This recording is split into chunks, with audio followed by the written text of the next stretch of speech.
우리가 방글라데시 다카에 가면 아르메니안 교회가 있습니다. 우리가 올해 이번엔 팀은 가지 못했는데요.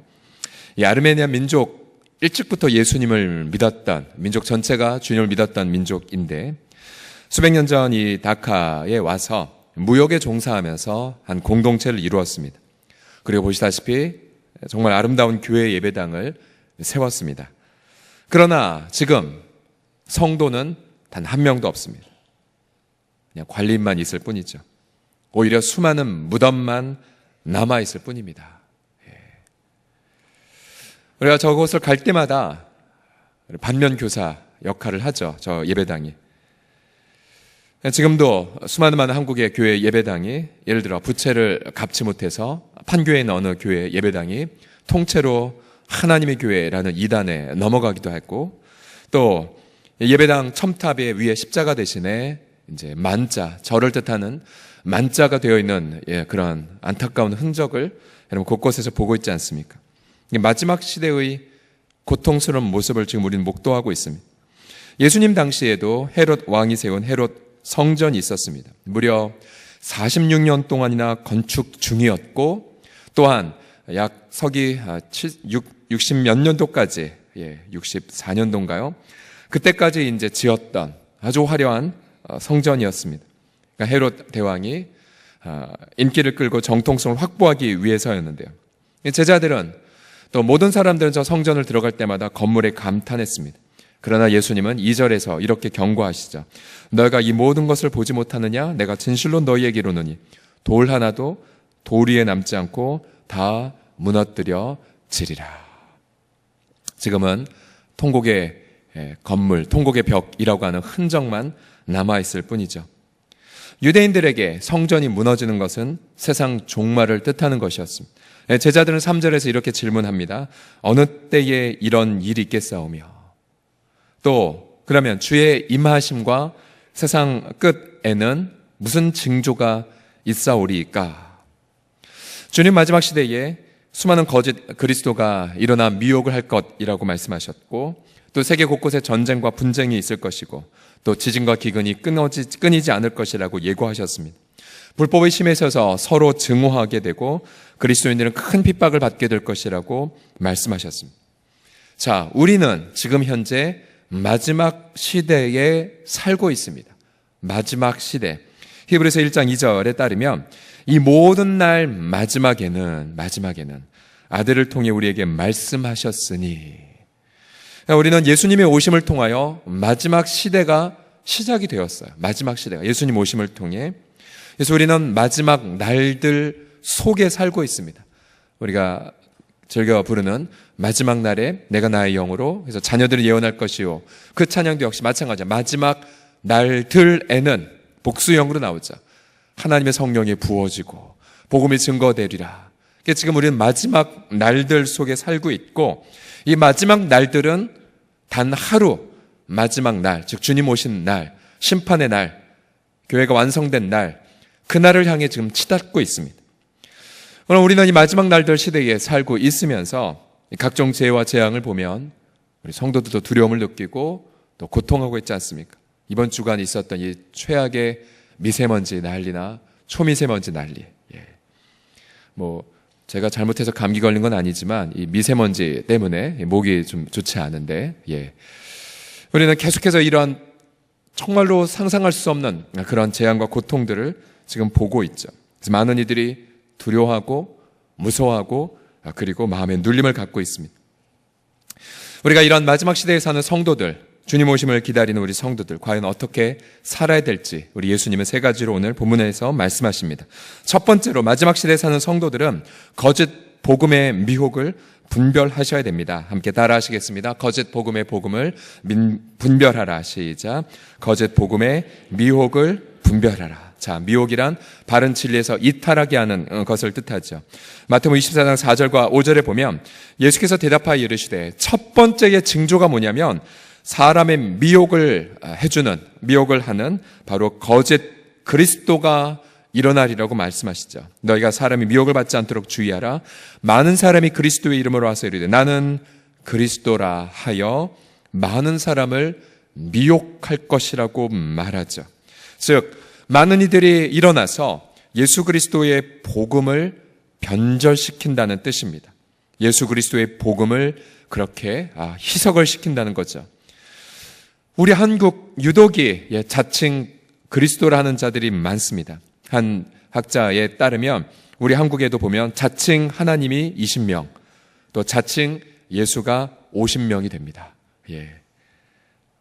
우리가 잘 아는 신천지의 이만희 씨를 보십시오. 또 하나님의 교회 안산홍이 죽고 나서 그의 아내 장길자 씨를 보십시오. 그럼 얼마나 이런 거짓된 그리스도, 거짓된 선지자들이 도처에 횡행한지 모릅니다. 예전에 우리 교회도 신천지가 침입을 시도했던 적이 있었어요. 신천지 한 특징이 뭐냐면 교회와 특별히 리더십들을 강력하게 비방하는 데 있죠.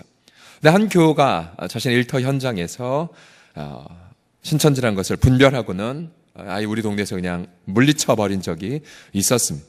그들의 목표는 단 하나였죠. 바로 성도들로 이 복음의 진리에서 이탈하게 만드는 것.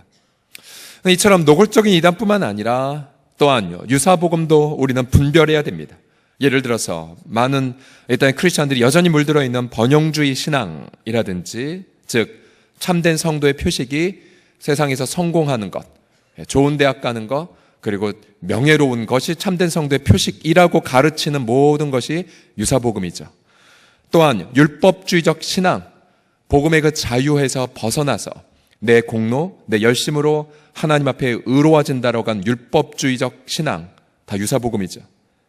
여러분, 단 한순간도 사도 바울의 고백대로 예수 그리스도의 십자가만을 자랑하는 것, 여러분 이거는 뭔가 신앙이 특출해서 자랑하는 것이 아니라 자랑할 게 그거밖에 없기 때문에 십자가밖에 없는 겁니다. 왜요? 그리스도의 십자가만이 하나님 앞에서 우리의 의가 되시고, 또 그리스도의 십자가만이 우리의 성화를 담보하는 보증이 되고, 또 그리스도의 십자가만이 하나님 앞에 남대하게 나아가는 하나님의 선물이고, 그리스도의 십자가만이 이 세상과 나는 관계가 없다라고 하는 분명한 표식이기 때문입니다. 믿으십니까? 그래서 날마다 마지막 시대에 갈수록 더 순수한 복음에 사로잡히는 우리 모두가 되기를 예수님의 이름으로 축복합니다. 두 번째로, 마지막 시대에 사는 성도들은 하나님의 주권을 신뢰하시고 두려워하시지 마십시오. 7절과 8절을 보시게 되면 민족이 민족을, 나라가 나라를 대적하여 일어나겠고 곳곳에 기근과 지진이 있으리니 이 모든 것은 재난의 시작이라고 말합니다. 우리는 굳이 뉴스 찾아볼 것 없이 딱 지금이 이 시대구나라는 것을 알 수가 있죠. 예를 들어서 우리 터키에 우리 베단 목사님이나 아흐멧 목사님 계신 그쪽에 선교 뉴스 소식을 듣게 되면 그들은 이제 난민들, 시리아 난민들, 또 쿠르드 종족들을 섬기고 그렇게 그들에게 복음을 증거하고 있죠. 이 쿠르드 종족을 보십시오. 얼마나 소외를 됐는지 자신들의 친구는 산밖에 없다라고 말하는 고통의 민족. 터키 정부는 그들의 독립을 막기 위해 지난 세기 초에 엄청나게 많은 가스를 퍼부어 수만 명을 살상했죠. 또 지금도 시리아 사태에 개입하면서 의도적으로 쿠르드 도시에 폭격을 가하고 있습니다. 여러분 최근에 보셨던 시리아의 동구타라고 하는 시의 그런 시민 학살을 보십시오. 지금이 바로 환란의 때이지 않습니까? 또 최근 유엔에서는 예멘, 소말리아, 남수단, 케냐 등의 2천만 명 이상이 기아 위기에 있다고 경고하고 있습니다. 2천만 명 이상이요.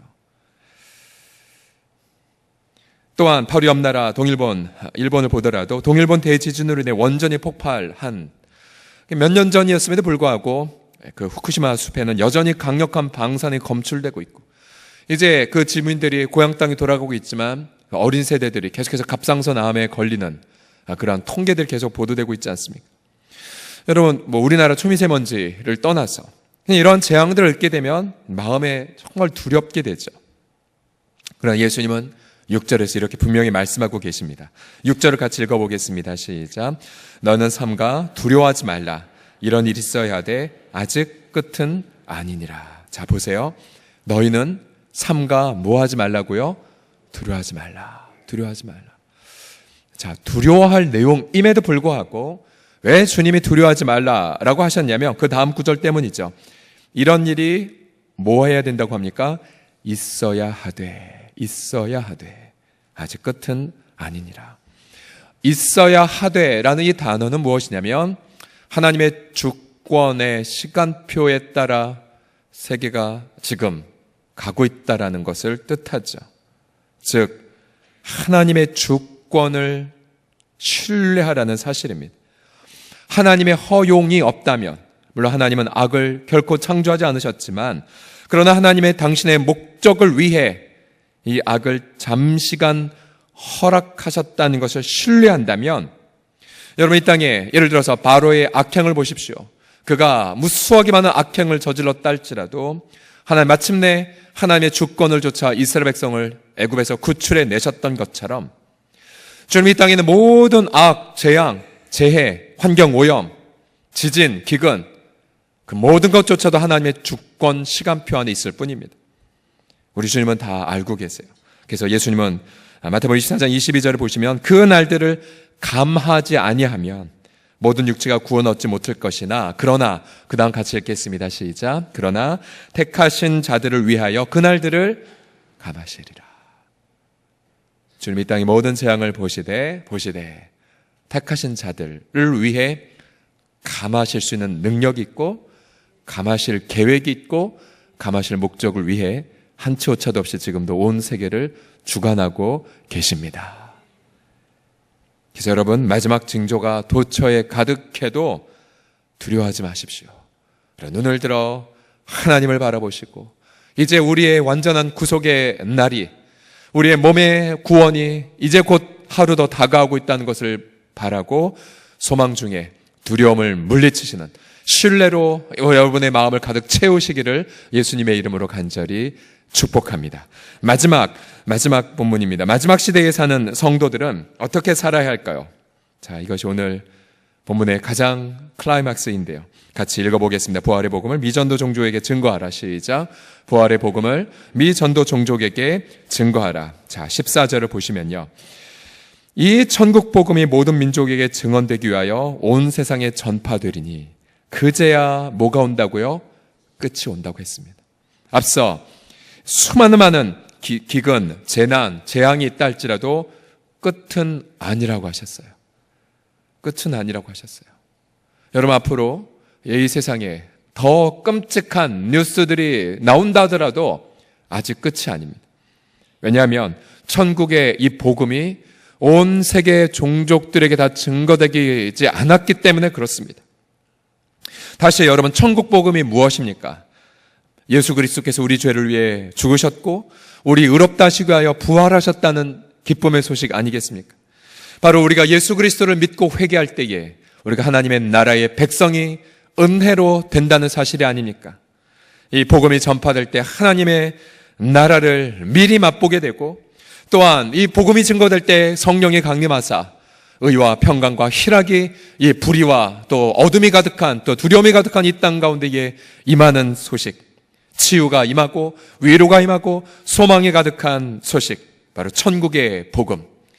우리 주님은 이 모든 복음이 이 모든 민족에게 증거되기까지 심판의 날을 유예하고 계십니다.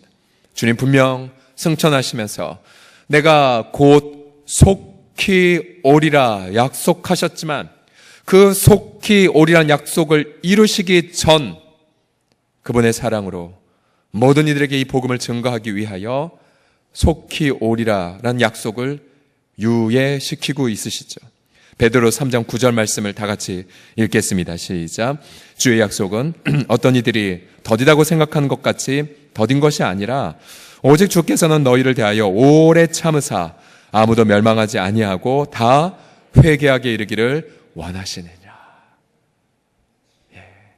바로 이 말씀 때문에 주님은 지금 기다리고 계신 겁니다. 오래 참아서 아무도 멸망하지 않으려고 다 회개하기를 원하시기에 주님은 지금도 기다리고 계십니다. 기다리고 계세요. 자, 여호수아 프로젝트에 따르면 전 세계 16,971개의 종족이 있어요. 16,971개의 종족. 그 중에 복음을 듣지 못한 미전도 종족의 숫자가 몇 개인 줄 아십니까? 바로 7,042개가 됩니다. 7,042개. 자, 이 전체 종족을 16,000개로 보는 통계도 있고, 어떤 부분은 24,000개로 보는 연구 자료도 있습니다. 근데 미전도 종족의 숫자가 이 7,000여 개가 된다는 부분들, 어떤 통계에 따르면 3,000개, 어떤 건 15,000, 1,500개 정도로 각각 다르더라고요. 근데 자, 여호수아 프로젝트에 따르면 전 세계 인구의 약 41.5%, 약 31억 가량이 아직은 제대로 된 복음을 듣지 못했습니다. 미전도 종족의 정의가 무엇이냐면, 크리스찬의 숫자가 지금 저 빨간 점으로 좀 체크한 것이 미전도 종족이 이제 있는 그런 지역입니다. 자, 우리가 가는 방글라데시에도 수백 개의 점이 찍혀 있습니다. 제가 어제 한 200개까지 세다가 못 셌는데요. 방글라데시에도. 그러니까 미전도 종족이란 이것입니다. 크리스천이 극소수이고 복음을 증거하는 자립된 교회가 미미한 종족입니다. 예를 들어서 우리가 이용재 선교사님이 섬기는 방글라데시는 방글라데시에 사는 특별히 벵갈어를 쓰는 사람들에게 복음을 증거하고 계십니다. 그러나 이 방글라데시에는 이 샤이크라는 종족이 있는데요. 1억 3천만 명이 넘지만 100% 무슬림들입니다. 크리스천의 숫자는 제로입니다. 제로예요. 같은 나라이지만 저들은 전혀 다른 정체성을 갖고 있기 때문에, 그래서 저들에게 복음을 증거하려면 또 다른 선교사가 저곳으로 가야 돼요. 아니면 이용재 선교사님이 섬기는 글로리아 신학교의 학생이 저곳에 가서 복음을 증거해야 됩니다. 자, 이 세상에 여러분 아무리 앞으로 큰 해일이 일어나고 바다가 오염된다 하더라도, 예를 들어 이 방글라데시의 이 샤이크라는 종족에게 복음이 증거되지 않으면 주님은 오지 못하십니다. 왜요? 주님이 오시는 날 심판의 날이고, 주님은 당신의 사랑 때문에 누군가 저 종족에 가서 복음을 증거할 사람을 놓고 눈물 흘리시는 거죠. 우리 주님은 동일한 마태복음에서 9장에 이렇게 한탄하십니다.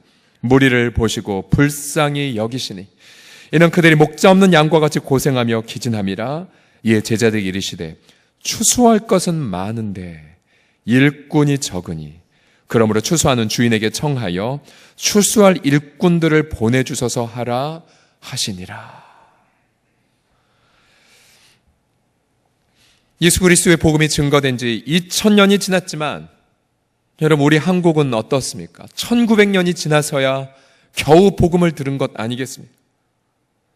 2000년이 지났지만 이 세상엔 여전히 목자 없는 양과 같은 종족들이 얼마나 많은지요. 만일 교회가 이들에게 복음을 증거하지 않으면, 만일 교회가 이들에게 추수의 일꾼을 보내지 않는다면 여러분, 주님은 결코 오실 수가 없어요. 우리 때문에, 나 때문에. 안타까운 건 우리 한국 상황만 보면 지금 선교지에는 파송교회가 없어 홀로 고군분투하는 선교사님들이 얼마나 많은지 모릅니다. 어떤 교회는 재정이 어려워지면 선교 예산부터 삭감합니다. 그러니까 교회가 주님 오심을 방해하고 있는 거죠. 주님 오심을 방해하고 있어요.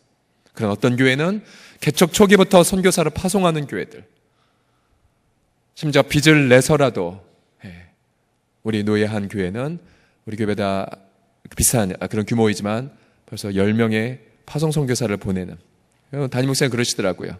빚을 내서라도 보내야죠. 빚을 내서라도. 과연 우리 공동체는 주님 오심을 예배하는 교회입니까? 아니면 주님 오심을 방해하는 교회입니까? 우리 교회는 현재 방글라데시에서 복음을 증거하고 있죠. 이용재 선교사님, 임미경 사모님을 통해서. 또 터키에서는 비거주 선교 사역이라고 합니다. 비거주 선교 사역. 예. 선교사가 현재 있지 않아도 여러분 비거주 선교 사역이라는 것이 있어요. 요즘 김요한 선교사님을 통해서 현지 리더십들을 훈련하고 있습니다.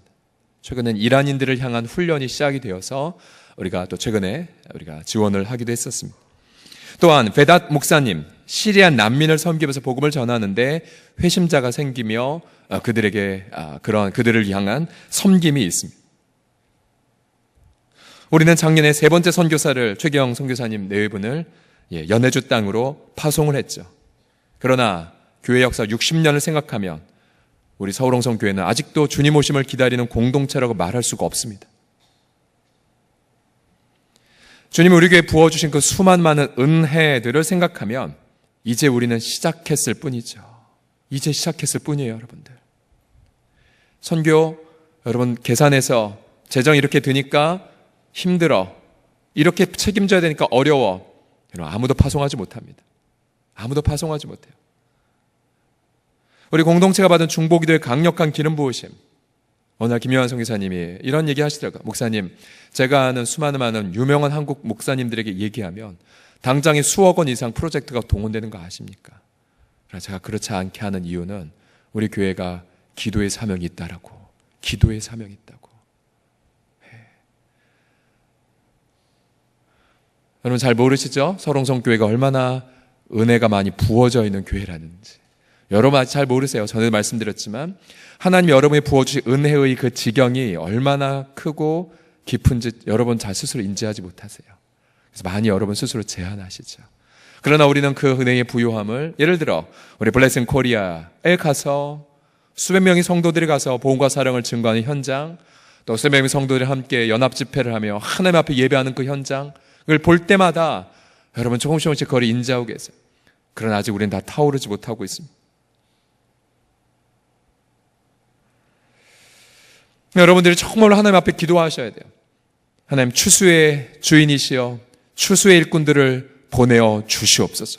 바울이 로마서에 강력하게 한탄했던 것처럼 전하지 않으면, 보내지 않으면 누가 이 복음을 증거할 수 있으리요.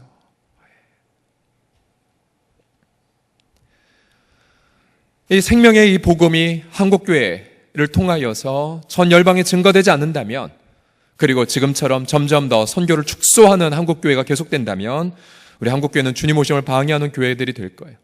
오히려 하나님은 촛대로 옮기셔서 오히려 수많은 많은 다른 교회들, 예를 들어 특별히 우리가 멸시했던 나라들에 오히려 교회가 부흥해 되어져서, 지난 우리가 방글라데시 갔을 때 충격을 받았던 게 이거죠.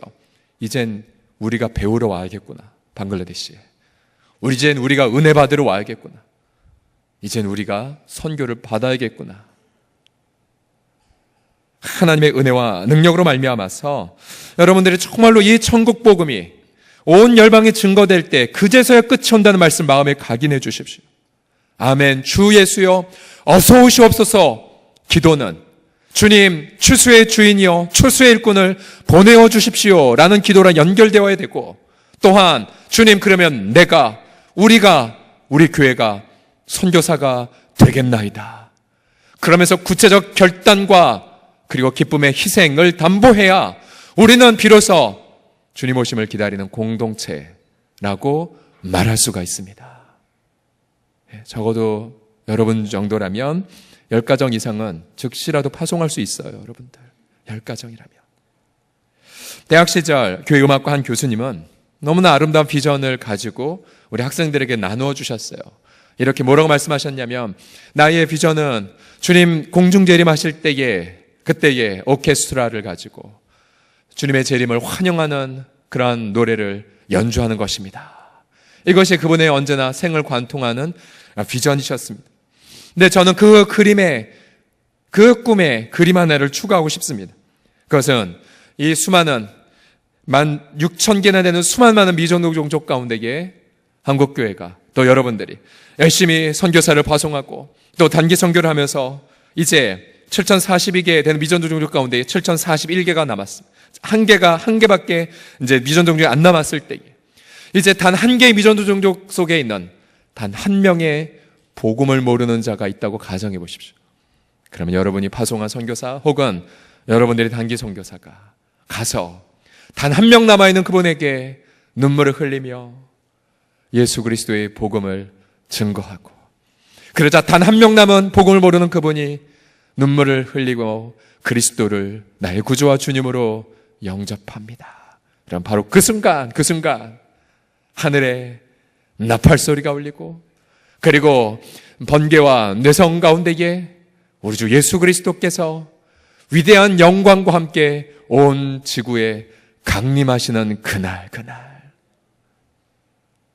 종종 이 기도는 전 세계 사람 누구도 기도 안 했을 텐데 라는 생각을 하는 기도가 이것입니다. 주님 그러면 제가 제가 그 유일하게 남은 한 명에게 복음을 마지막으로 증거하는 제가 되게 하여 주시옵소서.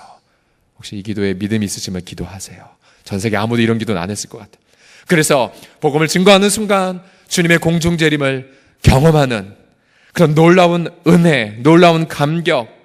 그래서 우리 생애 전체가 십자가의 그리스도로 말미암아 하나님 앞에 드디어 생명을 얻게 된 우리가 일평생 주님 오심을 고대하고 준비하는 그런 칭찬받는 아름다운 공동체가 다 되시기를 예수님의 이름으로 간곡히 축원합니다. 데살로니가서 1장 10절을 마지막으로 같이 읽겠습니다. 다 같이 읽겠습니다. 시작. 그날에 그가 강림하사 그의 성도들에게서 영광을 받으시고 모든 믿는 자들에게서 놀랍게 여김을 얻으시리라. 아멘. 그날이 또 하루 다가옴을 기뻐하면서 그날일수록 더욱더 복음을 증거하는 우리 모두가 됩시다. 우리